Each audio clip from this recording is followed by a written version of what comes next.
কীভাবে দূর করা যায় সে বাস্তব প্রেক্ষাপটটা মানে বের করার জন্য উনি আমাদেরকে আহ্বান জানিয়েছেন। আবার অবাস্তব কি কল্পনা বিলাসী না হয়ে বাস্তবায়নযোগ্য পরিকল্পনা গ্রহণ করার জন্য উনি বলেছেন শিক্ষার আসল চাহিদা নির্ধারণ করে যার যতটুকু দায়িত্ব তা সঠিকভাবে পালন করার জন্য উনি বলেছেন। আমাদের বিশেষ অতিথি সিদ্দিক জুবায়ের স্যার, মাধ্যমিক ও উচ্চশিক্ষা বিভাগের সিনিয়র সচিব স্যার, উনি দেশে মাদ্রাসা শিক্ষার সাথে সংশ্লিষ্ট রয়েছে প্রায় 30% জনগোষ্ঠী। তিনি সে কথা বলে মাদ্রাসা শিক্ষার মান নিশ্চিত করার বিষয়ে উনি মানে গুরুত্ব আরোপ করেছেন। সাম্য, মানবিক মর্যাদা ও সামাজিক সুবিচার প্রতিষ্ঠার জন্য আমাদের যে মানে আমাদের দায়িত্ব সেটা এখানে আমাদেরকে মানে উপস্থাপন করেছেন যেন আমরা বুঝতে পারি এবং সেগুলো বোঝাও দরকার আছে। কারণ আমাদের সংবিধানের মৌলিক যে বিষয়গুলো আছে তার ভিতরে একটা, তিনি জাতীয় শিক্ষানীতির আলোকে যেন আমরা কথা বলি এটার কথা উনি বলেছেন। প্রতিটি নাগরিককে কর্মক্ষম এবং যোগ্য করার লক্ষ্যে শিক্ষা ব্যবস্থার অবকাঠামো এবং পরিকাঠামো নির্মাণ করতে হবে সেটা উনি বলেছেন। শিক্ষা আমাদের সচিব স্যার অনেকগুলো কথা বলেছেন, আমরা সময় স্বল্পতার কারণে কয়েকটা জিনিস নিয়ে এসেছি। বিস্তারিত যখন আমরা রিপোর্ট দেবো সবগুলো আমরা নিয়ে আসবো। এখানে মাদ্রাসা শিক্ষার পলিসি, কারিকুলাম, পাঠ্যসূচি নিয়ে চুলচেরা বিশ্লেষণ করতে হবে সেটা উনি বলেছেন। বাংলাদেশে মাদ্রাসা শিক্ষার ক্ষেত্রে কওমি মাদ্রাসা একটি গুরুত্বপূর্ণ অধ্যায়। কওমি ধারায় প্রায় 18 লাখ শিক্ষার্থী রয়েছেন সেটা উনি বলেছেন। এমপিও মাদ্রাসা শিক্ষকদের এমপিও পর্যাপ্ত নয় সেটা নিজের থেকে উনি বুঝেছেন। যেটা আমাদের একজন বলেছেন সরাল কি জানি বলে মুরিদান, যে যাকে বোঝানো দরকার সে নিজেই বুঝে গেছে। তো সেটা স্যার নিজেই বলেছেন। শিক্ষক প্রশিক্ষণের সমস্যার কথা বলেছেন। বিজ্ঞানের সাথে ইসলামী জ্ঞান বিজ্ঞানকে লিঙ্ক করতে বলেছেন। নৈতিক শিক্ষার সাথে বিজ্ঞান দর্শন এগুলোকে সম্পৃক্ত করতে বলেছেন। ডক্টর সলিমুল্লাহ খান অনেক ঐতিহাসিক বিষয়গুলো নিয়ে এসেছেন, আমরা সব কিছু নিয়ে আসবো না। উনি প্রাথমিক যুগে মাদ্রাসা ছিল মসজিদ ভিত্তিক, পরবর্তীতে মাদ্রাসা মসজিদ থেকে আলাদা হয় স্বাধীন সত্তা হিসাবে আত্মপ্রকাশ করেছে সেটা বলেছেন। উপমহাদেশে উর্দুকে ইসলামের ভাষা হিসেবে বিবেচনা করা হতো। দেওবন্দ মাদ্রাসার যে শিক্ষা দেওয়া হতো তার ভাষা ছিল উর্দু। শিক্ষাকে দিনী শিক্ষা এবং দুনিয়াবী শিক্ষা এভাবে ভাগ করা অনুচিত, এটা উনি মনে করেন। ইসলাম ধর্মকে বাঁচিয়ে রাখার জন্য মাদ্রাসা শিক্ষা অনিবার্য। 52 সালের ভাষা আন্দোলন হয়েছিল বাংলাকে মর্যাদা দেওয়ার জন্য, এজন্য তিনি বাংলা ভাষায় আমাদের প্রাথমিক শিক্ষাটা যেন হয় সেটা উনি বলেছেন। জাতীয় সম্পদের উপর মাদ্রাসার অধিকার রয়েছে, মাদ্রাসা এখন প্রপোর্শনেটলি কম এনজয় করছে সেটা উনি বলেছেন। বিশ্ববিদ্যালয়গুলোতে ধর্মীয় শিক্ষা চালু করার জন্য দাবি জানিয়েছেন। মাদ্রাসা শিক্ষায় জ্ঞান বিজ্ঞানের বিভিন্ন শাখার সমন্বয় থাকা প্রয়োজন। শিক্ষা এবং দর্শনে ইউরোপীয় প্রবণতা অস্বীকার করার উপায় নেই, সেজন্য তাদের প্রবণতা নিতে কোনো আপত্তি নেই। শুধু আমাদের যেটা এসেছে কালচারটা নেব না, কিন্তু তাদের থিমটা আমরা নিব সেটা উনি বলেছেন। ইসলামের ইতিহাসে মাদ্রাসার স্থান রয়েছে, ইতিহাস থেকে যা গ্রহণ করা যায় তা গ্রহণ করতে হবে এবং যা বর্জনীয় তা বর্জন করতে হবে এটা গুরুত্ব দিয়েছেন। দেওবন্দের ওলামারাই জমিয়তে ওলামা হিন্দ প্রতিষ্ঠা করেছেন। ডক্টর জুবায়ের মোহাম্মদ এহসানুল হক প্রথম প্রবন্ধ উপস্থাপক, তার বিষয় ছিল মাদ্রাসা শিক্ষার সমস্যা ও চ্যালেঞ্জ। মাদ্রাসা শিক্ষার অবকাঠামো উন্নয়নের বিষয়ে উনি বলেছেন, যদিও আবার উনি এটাও বলছেন যে অবকাঠামো ওনার সময় ছিল না অত বেশি ভালো, কিন্তু ওই সময় শিক্ষা সফটওয়্যারটা ভালো ছিল হার্ডওয়্যারের চেয়ে। মাদ্রাসা শিক্ষা পাঠ্য বইয়ের সংখ্যা বেশি, এটা উনি বলেছেন যে ওখানে বেশি নাম্বার পড়তে হয়, এখানে আমরা স্কুলে কম নাম্বার পড়া হয়। মাদ্রাসা শিক্ষকদের আরবি ভাষায় দক্ষ হয়েছে, মাদ্রাসা শিক্ষকদের আরবির বিষয়ে দক্ষতার ঘাটতির বিষয়ে অন্যান্য আলোচকরা বলেছেন। মূল বিষয় হলো যে যেভাবে ল্যাঙ্গুয়েজ শেখা হয় সেভাবে, আবার গ্রামারকেও উনি ইগনোর করতে বলেন নাই, কিন্তু উনি যেটা বলেছেন সেটা হলো যে একটা কিতাব এবং প্রাচীন ট্রেডিশনাল যে হেদায়েতুন নাহমির এই বিষয়গুলো না পড়ে একটা 4 বছরের ভিতরে যেন গ্রামারটা শিখিয়ে দেওয়া হয় এবং সে শিখে আর কমিউনিকেটিভ যে স্কিলটা আছে আধুনিক সেভাবে শেখানো।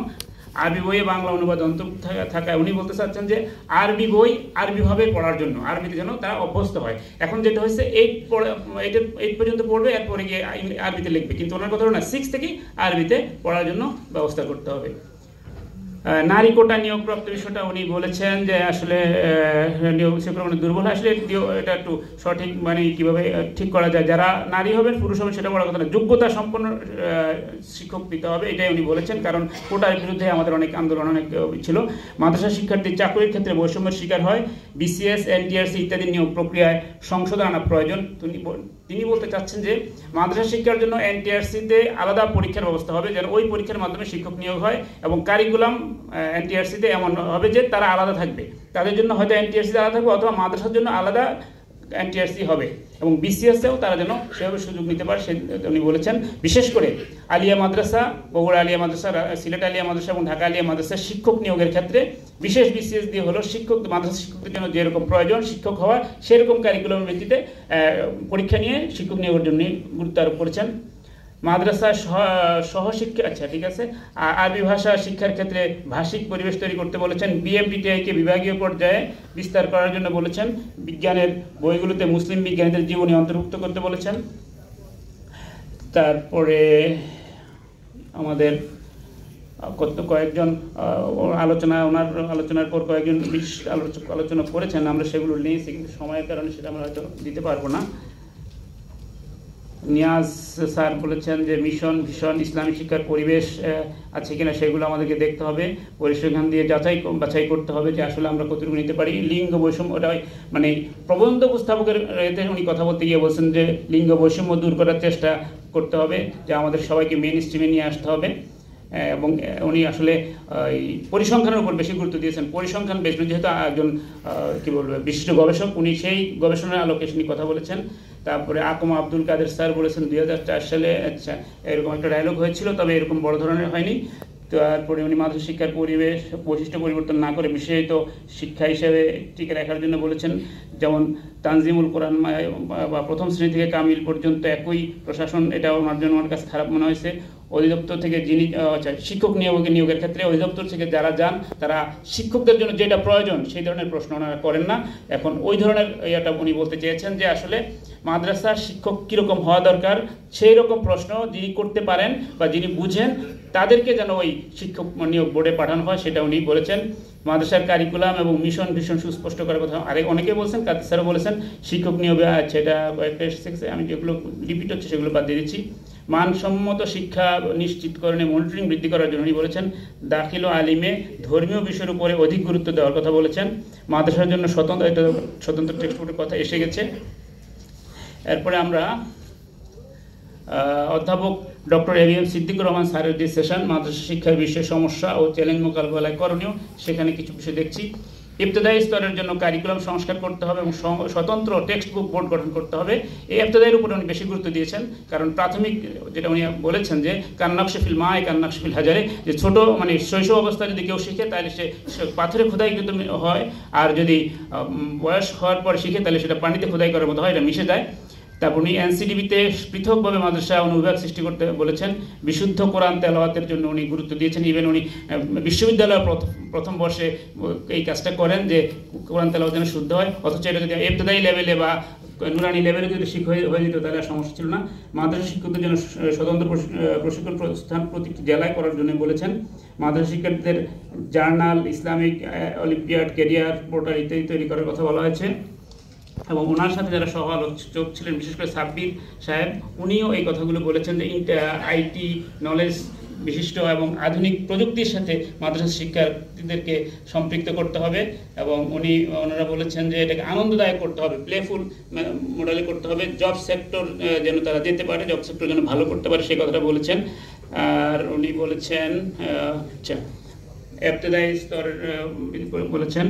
প্রফেসর নিজামুদ্দিন রাজশাহী বিশ্ববিদ্যালয়ের প্রফেসর, উনি ইবতদায়ীর কথা বলেছেন এবং একটু ভালো মেজাজে খুশ মেজাজে যেন ছাত্রদেরকে পড়ায় সেটা কথা বলেছেন। এবং অভিজ্ঞতা সম্পন্ন শিক্ষকদেরকে এবং যারা আরবি ভালো জানে তাদেরকে আরবিতে পাঠদানের জন্য দেওয়ার জন্য বলেছেন।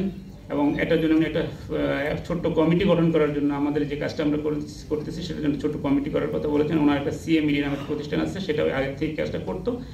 শহীদুল ইসলাম প্রভাইস চ্যান্সেলর, শিক্ষক ছাত্র কারিকুলাম সমস্যা ছাত্রের ক্ষেত্রে জড়ে পড়ছে কেন এটা দেখার জন্য একটা স্টাডি করার জন্য বলেছেন। মাদ্রাসা শিক্ষার দ্বিমুখী লাভ হয়, উনি বলেছেন রব্বানা আতিনা ফিদ দুনিয়া হাসানাতাও ওয়া ফিল আখিরাতি হাসানাতাও, দুনিয়ার লাভ হয় আখিরাতের লাভ হয়, সেটা আমরা সবাই বুঝছি, সেটা উনি বলেছেন। উনি আরবিকে সহজভাবে উপস্থাপন করার জন্য মাতৃভাষা শিখতে হবে সেই কথা বলেছেন। আমাদের ডাইরেক্ট মেথোডোলজির কথা উনি বলেছেন। আরও কয়েকজনের কথা আছে, আমরা একটু কমিয়ে নিচ্ছি। পরে আমরা ডক্টর লিয়াকত আলী স্যার, ওনার কথা, উনি কওমি মাদ্রাসার সার্বিক চিত্র এবং করণীয় নিয়ে কথা বলেছেন। কওমি মাদ্রাসার একটি বড় বৈশিষ্ট্য হলো ইলম ও আমলের সমন্বয় এবং ইলমে তাসাউফের সংযোগ। এখানে তালিম ও তারবিয়াত থাকে, ওস্তাদ এবং ছাত্রের ভিতরে সম্পর্ক থাকে, আন্তরিকতা থাকে, এই কথাগুলো বলেছেন। কওমি মাদ্রাসাগুলো আবাসিক এবং অবৈতনিক শিক্ষা এবং আমলের দিক থেকে শিক্ষার্থীদেরকে সমৃদ্ধ করার জন্য বিশেষ ব্যবস্থা রাখেন, এটা ওনার সহ আলোচক বলেছেন। কওমি মাদ্রাসার সিলেবাস একসময় সমৃদ্ধ ছিল, বর্তমানে সেই সিলেবাস অনেকটা কাটছাট করা হয়েছে। যেটা নিজামিয়ার কথা বলা হয়েছিল যে মোগল আমলে ছিল কম্প্রেহেন্সিভ, সব ছিল, বাংলা পার্থিব জিনিসও ছিল, মাদ্রাসার ধর্মীয় বিষয় ছিল। এখন শুধু ধর্মীয় বিষয়গুলোকে নিয়ে আসা হয়েছে, কারণ ওই সময় নিজেকে বাঁচানোর জন্য চিন্তা করা হয়েছে, এত বেশি করার সময় নেই। তারপরে ধর্মীয় শিক্ষাকে একীভূত করতে এখন উনি বিভিন্ন শিক্ষার সাথে ধর্মীয় শিক্ষাকে একীভূত করার জন্য পরামর্শ দিয়েছেন। একসময় কওমি সিলেবাস এবং আলিয়ার সিলেবাস একই রকম ছিল, ইংরেজি ভাষা শিখতে কোনো সমস্যা নাই, এই কথা উনি বলেছেন। এবং প্রযুক্তিগত স্কিলগুলো গ্রহণ করতে কোনো সমস্যা নেই, সেটা উনি বলেছেন। কওমি এবং আলিয়াকে জাতীয় স্বার্থে একীভূত করতে হবে, ব্যবধান কমাতে হবে। কওমি শিক্ষার্থীদের কর্মক্ষেত্র ভীষণভাবে সংকুচিত, আমাদের দৃষ্টিভঙ্গির পরিবর্তন করতে হবে, যোগ্যতা ও নৈতিকতা স্বাক্ষর রাখতে হবে। কওমি মাদ্রাসার সিলেবাসের পরিবর্তন করতে হবে, কওমি মাদ্রাসার সম্পদের স্বীকৃতি দিতে হবে, কওমি শিক্ষার্থীদেরকে বিসিএস সহ অন্যান্য প্রতিযোগিতামূলক পরীক্ষার সুযোগ অবতীর্ণ হওয়ার সুযোগ দিতে হবে। এই বিষয়গুলো উনি দাবি জানিয়েছেন। আর স্যার আমাদের মোটামুটি এইগুলো আলোচনা করতে শেষ। সবাইকে ধন্যবাদ। আসসালামু আলাইকুম।